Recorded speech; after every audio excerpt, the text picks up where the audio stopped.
각종 비타민, 홍삼과 같은 건강기능식품, 노후 건강을 위해 여러 종류를 한꺼번에 챙겨 먹는 경우가 많은데 건강기능식품의 무분별한 섭취는 오히려 우리의 건강을 해칠 수 있다. 적정 섭취량을 지키지 않거나 공복에 먹을 경우 부작용을 겪을 수 있다는데 정확한 성분과 유통기한 확인은 필수. 공식 기관에서 인증받은 제품인지도 꼼꼼히 따져볼 필요가 있다. 특히 고혈압, 당뇨병 등의 만성질환이 있는 경우 복용하는 약과 건강기능식품을 함께 먹어도 되는지 반드시 확인해야 한다는데 건강기능식품, 안전하게 고르는 방법과 섭취법까지 101세의 프로포즈에서 알려드립니다.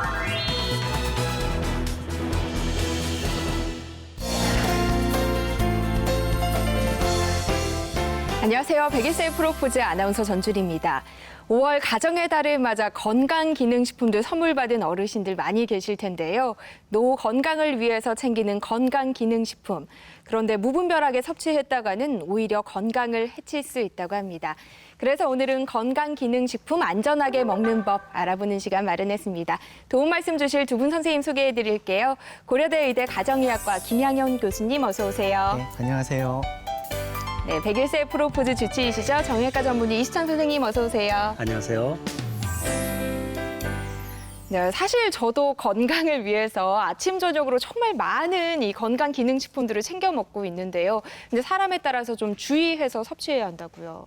네, 보통 저도 진료를 하다 보면 굉장히 많은 환자분들께서 여러 가지 다양한 건강기능식품을 드시는 경우가 있는데요. 어떤 경우에는 10가지 이상의 건강기능식품을 드시는 경우도 있습니다. 근데 간혹 이 건강기능식품이 본인이 먹고 있는 약과 상호작용을 일으키거나 혹은 너무나 많은 약을 한꺼번에 먹는 경우에는 오히려 건강기능식품이 도움이 되기보다는 해가 될 수도 있습니다. 그래서 저는 건강기능식품을 환자분들께서 가져오시면 꼭 한 번씩 확인을 꼭 해보고요. 또 용량이 적절한지를 확인을 하고 있는데 제 환자 중에서도 어떤 분은 당뇨가 있는 분이었는데요. 건강기능식품으로 당뇨를 치료하겠다고 해서 너무나 많은 약을 먹다가 결국에는 혈당이 조절이 안 돼서 나중에 결국 다시 약을 드시고 또 치료받고 계신 분도 계십니다. 저도 그 건강기능식품을 드신 분이 부작용이 있는 걸 봤어요. 네. 건강기능식품을 너무 많이 드셔가지고 간이 안 좋아지신 걸 봤습니다. 그리고 제가 자료를 보니까 제가 깜짝 놀란 거가 있는데 이 건강기능식품의 유통량, 시장 규모가 무려 2조 3천억이랍니다. 저는 처음에 2억이라고 봤다가 2조라고 해서 깜짝 놀랐고요. 아, 저도 일조 하는 것 같아요. 예, 그랬나요? 그 6년 동안 해마다 조금씩 성장세를 보이고 있습니다. 그래서 이러한 그 유통량이 많다 또는 시장 규모가 많다는 거를 의미하는 것은 우리 가정에 누구든지 아마 하나 정도는 이런 건강기능식품을 가지고 있을 거고 또 앞으로 또 구입하려고 생각하시는 분들이 오늘 유익한 정보를 얻으셨으면 좋겠습니다. 네, 정말 어르신들 가운데서 뭐 당뇨나 여러 가지 만성질환 앓고 계신 분들 많으니까 오늘 이 시간 좀 주의 깊게 보시면 좋을 것 같습니다. 건강기능식품은 성분에 따라서 종류도 워낙 다양하잖아요. 정확하게 어떤 걸 건강기능식품이라고 하나요? 예, 보통 건강기능식품은 건강 증진에 유효하다고 알려진 성분을 액상이나 환, 분말 등의 형태로 이게 먹는 기능 증진을 위한 식품을 의미합니다. 즉 건강기능식품은 약재가 아닌 식품이기 때문에 이것을 어떤 치료제로서의 개념보다는 도움을 주는 의미로 기억하시는 게 좋습니다. 건강기능식품 가운데서요, 우리 어르신들이 또 가장 선호하는 것들 중에 하나가 이 홍삼이 아닐까 싶은데요. 근데 사실 맞습니다. 저는 좀 홍삼을 먹었을 때 큰 효과를 보진 못했거든요. 사람에 따라 좀 다른 것 같은데 왜 그런가요? 보통 홍삼에는 사포닌이라는 성분이 들어있는데요. 일반적으로는 병이 없는 경우에 사포닌 성분이 들어갔을 때에는 여러 가지 면역력 증강이라든지 피로회복에 도움이 되는 것으로 알려져 있는데요. 이 사람마다 사포닌을 흡수하는 그 능력이 다 다릅니다. 이에 따라서 아무리 홍삼을 먹어도 효과가 없는 분들이 있고 홍삼을 먹었는데 과도하게 효과가 나타나는 분들도 있습니다. 그래서 아마 이런 차이가 있는 건데 아마 장내의 환경적인 요인이 개별적으로 다 다르기 때문에 그런 게 아닌가 생각됩니다. 저는 무엇보다 강조하는 것이 균형 잡힌 식사, 그다음에 운동을 하시는 게 무엇보다 중요하고 거기에 덧붙여서 홍삼을 조금 부수적으로 드시는 거는 맞지만 이게 너무 여기에 올린 우리 흔히 말하는 올린 하시는 건 조금 문제가 있지 않나 생각을 합니다. 네. 근데 홍삼에 대해서 많은 분들이 뭐 체질에 관계없이 대체적으로 다 괜찮다 이렇게 좀 알려져 있잖아요. 그런데 만성 질환을 앓고 계신 분들은 좀 주의가 필요하지 않을까 싶은데요. 보통 그 홍삼을 드시면은 이렇게 열이 난다든지 또 활력이 생긴다 또는 맥박이 좀 빨리 뛴다라는 분들이 계신데요. 따라서 혈압이 조절되지 않는 환자분들이 홍삼을 먹을 경우에는 혈압이 올라가거나 맥박이 상승할 수 있기 때문에 주의하시는 게 필요합니다.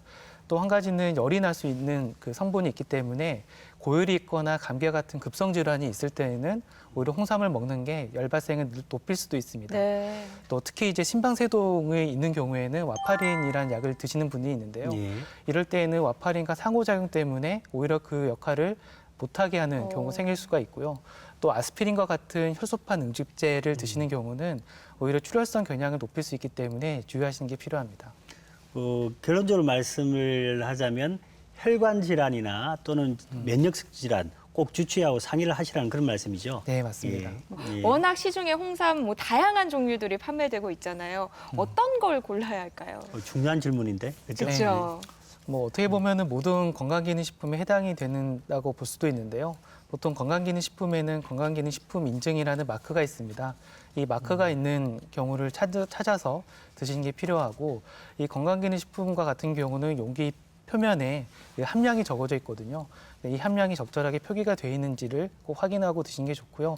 홍삼과 같은 경우는 사포닌 또는 진세노사이드라고 표기가 되어 있습니다. 네. 이름이 좀 어렵네요. 진세노사이드. 네, 맞습니다. 예. 이 진세노사이드란 성분이 어느 정도 들었는지를 확인하고 드시면 아마 도움이 될 것 같습니다. 네. 그 사포닌을 말씀하셨는데 우리 제품으로 나온 홍삼제가 이 사포닌 외에 또 부가진 성분이 첨가되어 있다고 합니다. 그래서 홍삼 자체를 통째로 드시는 것도 하나의 방법이라고 그러는데 이럴 때 주의할 점이 위생적이냐 또 안전하냐 이게 보장이 돼야 되는데 이거는 식약청에서 인정한 거는 그것을 담보할 수 있다 그렇게 볼 수 있겠죠. 네, 보통 그 건강기능식품이라는 표기 외에 또 GMP라고 하는 표기가 있습니다. 예. 그래서 이 GMP라고 하는 표기가 있다면 제대로 된 회사에서 안전하게 만들어졌다라고 생각하셔도 될 것 같습니다.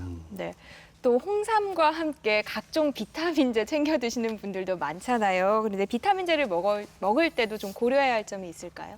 그 보통 비타민제는 굉장히 과량하는 경우가 많습니다. 근데 본인의 식습관이라든지 또는 약을 먹는 데 있어서 혹시 부족해지기 쉬운 비타민제가 있는지를 확인하시는 게 필요합니다. 네. 사실 예전에는 굉장히 영양 상태가 좋지 않았기 때문에 그 비타민제를 꼭 복용해야 됐다고 한다면 요즘에는 그렇게까지 비타민제를 꼭 먹어야 되느냐라고 생각할 수 있는데요.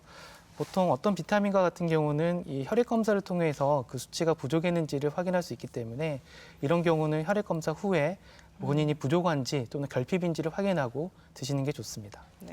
그 치아가 좋지 못한 분은 음식물 섭취가 잘 안 될 거고 또 특정 질환이 있는 분들은 그 영양 성분에 부족한 부분이 있는데 부족한 것을 어떤 영양 성분을 보충하면 좋을까 하는 것이 궁금할 것 같습니다. 그렇죠. 어르신들 가운데서도 이가 좋지 않아서 잘 못 드시는 분들 맞습니다. 많잖아요. 예.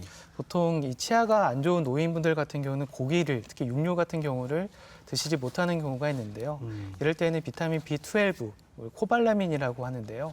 이 성분이 부족해지기 쉽습니다. 그래서 이때에는 특히 야채, 채식 위주의 식사를 드시는 분들은 이 비타민 B12를 함께 복용하는 게 좋고요. 또 노인분들 같은 경우는 이 바깥에 많이 나가지 않거나 또 햇빛을 많이 못 쐬는 경우가 있는데 이럴 때는 비타민 D가 부족해지는 경우가 네. 있습니다. 이 비타민 D라고 하는 거는 우리 몸의 칼슘의 재흡수를 도와줘서 결과적으로는 뼈에 도움이 되고요. 최근 연구에 따르면은 비타민 D가 수면이라든지 대사 질환에 도움이 된다고 합니다. 그래서 이런 비타민 D를 복용해 주시는 것도 도움이 될 수 있습니다. 지금 듣고 계신 분들 가운데서도 혹시 내 얘기인가 싶으신 분들도 많이 계실 것 같아요. 비타민 B나 D가 부족할 때 어떤 증상들이 나타나나요? 비타민 B1이라든지 B12 같은 경우 또 엽산도 있는데요. 이런 세 가지 비타민 B군과 같은 경우는 신경계나 기억력에 영향을 줄 수 있기 때문에 이런 것들이 부족해지지 않는지 확인하시고 보충제로 드시는 게 좋습니다. 네. 비타민 B가 부족하면 기억력도 감퇴된다는 거죠. 제가 네. 제일 신경 써야 되는 부분인데. 선생님 지금 혹시 나도 이러신 거예요? 저는 사실은 이제 음식에 관심이 많는데 비타민 B와 D가 많은 음식이 있습니다. 비타민 D가 많은 음식은 잘 아시다시피 햇빛에 말린 표고버섯. 햇빛에 말리지 않으면 표고버섯 그 자체는 비타민 D가 없다고 그럽니다. 네, 그리고 햇빛에 말리는 과정에서 D가 생기는 그렇죠. 거예요. 그래서 그거하고 그다음에 달걀, 그다음 등푸른 생선 이게 비타민 D가 많은 음식이고 비타민 B는 제가 좋아하는 돼지고기 같은 육류 네. 그게 많고요. 현미나 살겨, 그다음 콩류에 많다고 하니까 이런 음식을 잘 챙겨서 드시는 것이 좋겠습니다. 네.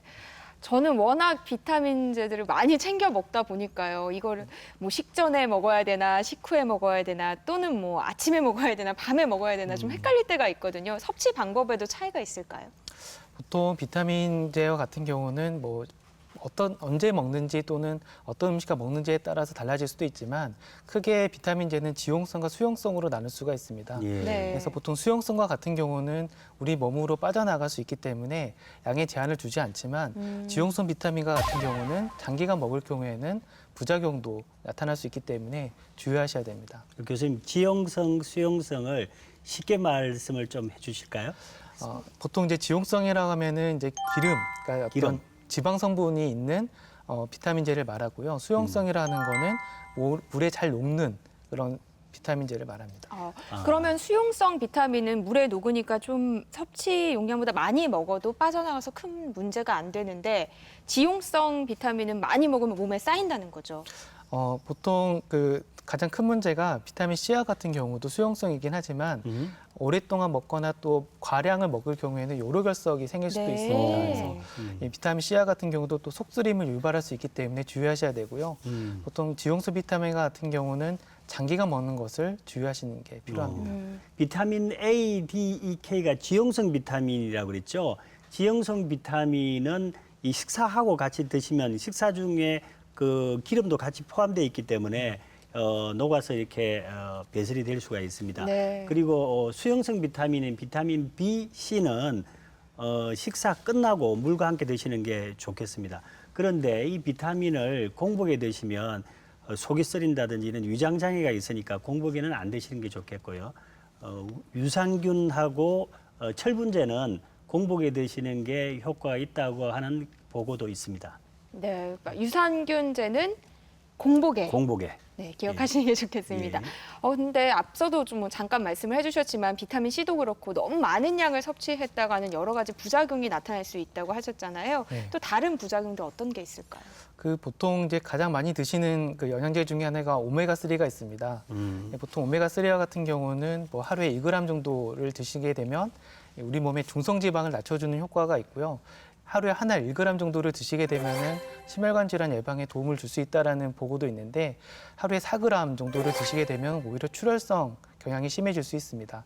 특히 아스피린이라든지 이런 혈소판 응집제를 같이 드시는 경우는 오메가3를 드실 때 주의하셔야 됩니다. 그렇군요. 정말 비타민 그 뒷면에 써 있는 하나하나의 함량들을 좀 체크해 보시는 게 중요할 것 같습니다.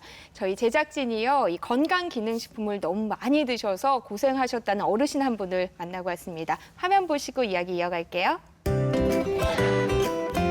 잘못된 섭취법으로 부작용을 겪은 후 몇 가지 고민이 생겼다는 배영진 어머님. 지난 1년간 여러 건강기능식품을 비롯해 각종 즙과 가루, 환을 함께 드셨다는데요. 부작용이 생긴 후 개수는 줄였지만 지금도 많은 양을 드신답니다. 이거는 쑥즙. 제가 쑥즙을 많이 먹었는데 이제 이거 남은 거예요. 이제 왜냐면 내가 배가 차고 이가 안 좋으니까 먹고 있는 중이고 다른 것들도 뭐 많은데 포도즙이고 뭐고. 현재 먹고 있는 건 총 14가지. 또 부작용이 생기진 않을까 걱정은 되지만 더 줄일 순 없었답니다. 건강기능식품이니 그래도 도움이 되지 않을까 하는 마음에서였죠. 유금인데요. 장에 좋은 거고요. 또 이거는 영지버섯인데 또 뭐 심근근성 피를 막게 해준대요. 그래서 먹게 된 거고. 그 외에 프로폴리스, 식이유황 등 모두 주의 소문을 듣고 먹게 된 것들입니다. 오메가3. 오메가3인데 다 먹고 이거 남아서 제 통에. 최근 갱년기 증상이 나타나고 과거엔 심장과 혈관 질환으로 고생했던 경험이 있어서 건강기능식품을 더 찾게 된다는데요. 옛날에는 좀 많이 아팠어요. 제가 자다가 이 심장이 안 좋아갖고 손발에 마비가 와가지고 한 2년 못 걸어 다녔는데 지금 괜찮아요. 벌써 한 30년 됐어요. 노후 건강을 지키기 위해 많은 건강기능식품을 섭취하곤 있지만 사실 언제 얼마나 먹어야 하는지는 꼼꼼히 확인해보지 못했다고 합니다. 흡수가 더 잘 되지 않을까 하는 마음에 공복에 먹는 것도 있는데요. 공복에 먹을 경우 위장장애를 유발할 수 있다고 하죠. 어머님도 정확한 정보가 없어 실천하지 못하셨답니다.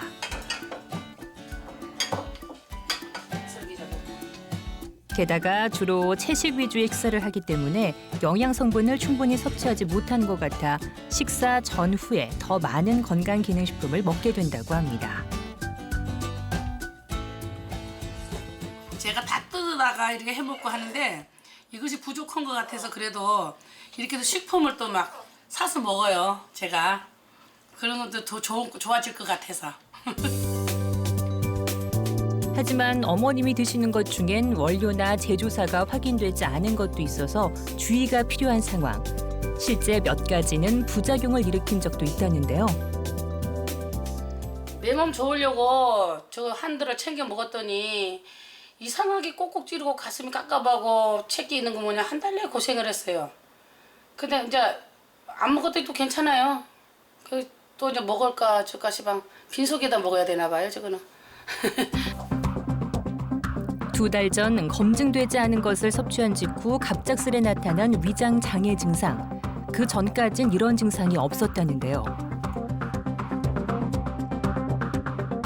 1년 전 건강검진에서 식도와 위에 염증이 관찰됐던 터라 건강기능식품으로 인해 더 악화된 건 아닌지 걱정이 되신답니다. 여태 괜찮다고 했는데 이번에 그 아프고 나서부터는 좀 신경이 쓰여요. 이 검사를 좀 해봐야 될지 어쩔지. 어머님의 위 건강 상태를 알아보기 위해 병원을 찾았습니다. 선생님 제가 뭐 하나만 여쭤봐도 될까요? 제가 먹는 식품이 많아서 네. 가져왔어요. 네. 보따리가 많아요. 뭐 이게 엄청나게 많은 식품을 드시고 계시나요? 이걸 다 드시는 거예요? 네. 우선 그동안 먹었던 것 중에 위 건강을 해칠 수 있는 것을 가려내고 섭취 방법을 바로 잡았습니다. 당연히 좋다고 가끔씩 부작용으로 오시는 분들이 있는데 그 중에 하나가 피부 트러블이나 이런 피부 증상, 두드러기와 같은 증상들이 있을 수가 있고 가장 또 흔한 증상 중에 하나가 소화기 장애, 소화 기능 장애나 어머니와 같이 어떤 위 쓰림 증상, 어떤 가스 더부룩한 증상, 변비나 또는 반대로 설사가 일으키는 그런 소화기 장애가 생길 수가 있습니다. 또 가끔씩 드물게는 건강기능식품을 드시고 간독성으로 인해서 간에 염증이 생겨서 황달 같은 그런 심한 독성으로 오시는 경우도 있는데 이러한 증상들이 있으시다면 반드시 건강기능식품을 잠시 끊고 병원을 방문해서 자세한 검사를 정확하게 받으시는 것이 좋겠습니다. 상담 후 위 건강 상태를 알아보기 위해 내시경 검사를 진행했는데요. 소화불량 증상은 장에 문제가 있을 때도 나타나기 때문에 복부 엑스레이 검사를 통해 장의 건강 상태도 함께 확인해봤습니다. 상에서는 큰 문제는 없으시고 그다음에 위내시경 자세히 봤는데요. 위에 염증이 조금 있으세요. 위 점막이 얇아지는 거예요. 그래서 위 점막이 점차적으로 얇아지면 위축성 위염은 나중에 위암의 위험도가 올라가거든요. 식도를 비롯한 위 곳곳에 다양한 형태의 염증이 생긴 상황. 다행히 장에는 큰 문제가 없지만 앞으로 주의할 필요가 있다는데요. 검증되지 않은 건강기능식품을 드신 다음에 생긴 증상들이기 때문에 이 건강기능식품이 하나의 원인이 될 수 있겠다 이렇게 의심이 되는 거고 위 상태도 현재 나타나 있는 그런 표재성 위염, 급성 표재성 위염이시거든요. 그래서 최근에 생긴 염증들이기 때문에 최근에 드셨던 어떤 음식들이나 건강기능식품들이나 이런 것들이 충분히 어머니의 소화기능 장애나 위에 염증들을 일으켰을 것으로 예상이 됩니다. 그냥 아무것도 모르고 너무 건강식품을 많이 먹어가지고 앞으로는 좀 이제 줄이고 원장님 말씀대로 진행해가지고 좀 열심히 몸 관리하겠습니다. 앞으로 더 악화되지 않도록 건강기능식품 주의해서 드시길 바랍니다. 네, 사례자분도 그렇지만 사실 어르신들이 내 몸에 어떤 성분이 필요한지 아시는 건 정말 쉽지 않을 것 같아요. 맞아요. 이게 굉장히 어렵고 궁금한 부분인데 네. 만약에 꼭 알고 싶으면 단골로 가는 병의원 또는 약국에 가셔서 물어보시는 것도 한 방법이 될 수 있겠습니다. 네. 간혹 또 어르신들 가운데선요, 비타민제를 물과 함께 드시는 게 아니라 뭐 음료수나 우유 같은 것과 드시는 경우도 맞아요. 있잖아요. 이럴 그렇습니다. 때는 좀 주의가 필요하죠. 보통 그 약간 쓴맛이 나는 뭐 탄닌 성분이 들어있는 홍차나 또 카페인 성분이 들어있는 커피와 같이 드실 경우에는 오히려 이런 비타민제 흡수가 좀 되지 않을 수 있습니다. 네. 그래서 보통 이런 비타민제를 드실 때는 꼭 물과 함께 드시도록 네. 설명을 드린 게 좋습니다. 또 비타민제를 비롯한 여러 건강 기능 식품들을 보면요, 뭐 천연이다 또는 합성이다 뭐 이렇게 얘기하기도 하고요, 식물성이다 뭐 아니면 동물성이다. 동물성이다 뭐 이렇게 돼 있잖아요. 정말 너무 많아서 헷갈리는데요. 어떤 게 좋은 건가요? 그 보통 비타민제 같은 경우 뭐 천연 재료라든지 또는 천연 비타민 또는 합성 비타민으로 나누어지기도 하는데요. 사실 흡수율이 천연 비타민이 조금 더 낮다라는 뭐 보고도 있지만 어떤 비타민제를 드시건 간에 정확한 용량을 확인하시고 드신 게 좀 필요하고요. 뭐 간혹 동물성 뭐 재료인 경우는 알레르기가 있는 경우에는 네. 좀 주의를 하시는 게 좀 필요합니다.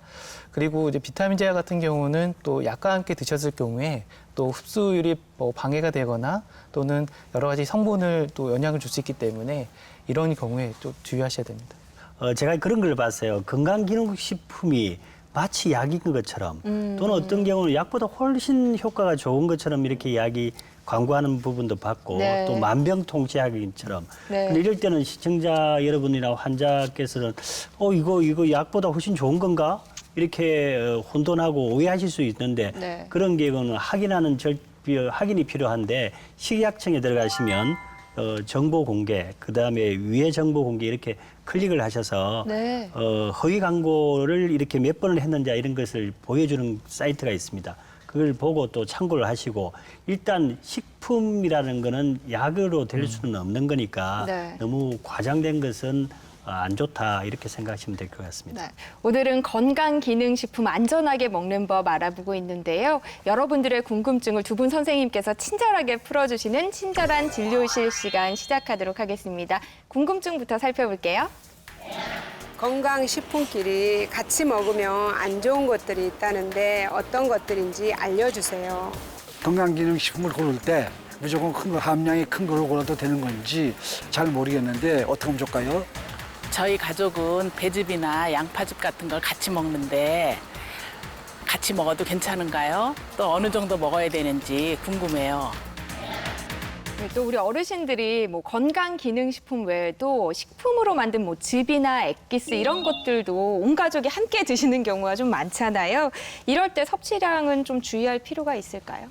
보통 뭐 양파즙이라든지 여러 가지 즙을 이제 액기스라든지 이런 것들을 네. 드시는 분들이 꽤 많은데요. 저도 지금 먹고 있어서 지금 양파즙을 딱 와닿는데. 네. 맞습니다. 그래서 이런 즙과 같은 경우에는 성분이 정확하게 단일 성분으로 되어 있는지 그리고 같이 들어가 있는 다른 성분이 있지 않은지 뭐 간혹 당분이 많이 들어있거나 또는 카라멜 색소 같은 게 들어있는 경우도 있거든요. 네. 그래서 믿을 만한 곳에서 단일 성분으로 만들었다면 크게 문제는 없지만 이게 장기적으로 또 먹었을 때 효과가 있느냐라고 봤을 때는 저희가 꼭 그렇다라고 말씀드리기 어렵거든요. 네. 그래서 이 즙과 같은 경우는 물처럼 수시로 마시거나 그러기보다는 몸이 좋지 않았을 때 잠깐 마시고 그 이후에는 식품으로 섭취하는 게 좋겠습니다. 제 주위 분이 이게 즙을 주스하고 비슷한데 네. 계속 먹다가 당 수치가 올라간 분이 있어요. 오, 이 건강기능식품이 같이 먹어서 도움이 되는 게 있고 같이 먹으면 방해가 돼서 안 먹어야 되는 게 있는데 어떤 게 그런 게 있는지 설명을 부탁드릴게요. 보통 그 건강기능식품 중에 이 칼슘이라든지 또는 철분제 같은 경우도 있는데 이 두 가지를 같이 먹었을 경우에는 서로의 흡수를 방해할 수가 있습니다. 그래서 이런 경우는 한꺼번에 두 가지를 복용하는 걸 피하는 게 좋고요. 네. 또 비타민 C와 같은 경우는 철분제 흡수를 도와줄 수가 있거든요. 이럴 때는 같이 드시는 게 좋습니다. 또 만약에 당뇨병이 있는 분들은 이 메포민이라는 약을 드시는 경우가 있는데요. 약간 길쭉한 알약이 있습니다. 근데 이 약과 같은 경우는 비타민 B12를 부족해지기 쉽기 때문에 네. 이 장기간 메포민이라는 약을 드시는 경우는 비타민 B12를 복용하시는 게 좋습니다. 건강기능식품도 약간 식품처럼 이 상호 간의 궁합 뭐 이런 게 있는 것 같네요. 마지막 질문인데요. 저도 사실 조금 건강기능식품, 뭐 비타민제 고를 때 이런 경향이 있어요. 이렇게 함량이 써 있잖아요. 그러면 아무래도 비타민 C도 그렇고 고함량 이런 것들을 사게 되거든요. 무조건 함량이 높다고 해서 좋은 건 아니죠. 네, 맞습니다. 오히려 비타민 C와 같은 경우는 고함량을 먹었을 때 네. 이 위장 장애와 같은 것들이 더 심하게 일으킬 수 있기 때문에 네. 주의하시는 게 필요합니다. 네, 이 외에도 건강기능식품 먹을 때 주의해야 할 점들 어떤 게 있을까요? 저는 가장 중요한 거는 건강기능식품이 이 식품이지 약이 아니거든요. 간혹 환자분들 보면 여러 가지 약들을 여러 가지 건강기능식품을 약 대신에 본인이 조합해서 드시는 경우가 있는데 출처가 분명하지 않거나 또는 회사가 분명하지 않은 경우에 오히려 먹었을 때 상호작용 때문에 부작용이 더 커질 경우도 있습니다. 따라서 또 장기간의 어떤 복용을 원하는 만성질환자 같은 분들은 꼭 주치의와 상의 후에 적절한 비타민제나 건강기능식품을 선택해서 드시는 게 좋겠습니다. 저는 우리 어르신들이 아까운 거 굉장히 싫어하신다는. 네. 그래서 오래된 유통기간이 지났는데도 건강기능식품이 아까우니까 그걸 드시는 분인데 이게 변질될 수 있으니까 기간이 지난 건강기능식품은 드시지 마십시오 하고 권해드리고 또 천연 재료로 만든 건강기능식품이 부작용이 전혀 없다고 생각하지 말아달라는 거죠. 네. 알레르기가 일어날 수 있으니까 여러 가지 고려해서 복용하고 드시기 바랍니다. 네, 선생님이 말씀하신 유통기한 같은 경우에는 약 뒤에 아주 작게 써 있는 경우가 맞아요. 많잖아요. 그러니까 예. 우리 어르신들을 위해서 자녀들이 좀 한번 확인을 해주시는 것도 좋을 것 같아요. 건강기능식품들을 건강을 위해서 무조건 다양하게 많이 먹기보다는 자신의 몸에 맞춰서 잘 선택해서 먹는 것이 중요하다는 것 기억하시기 바랍니다.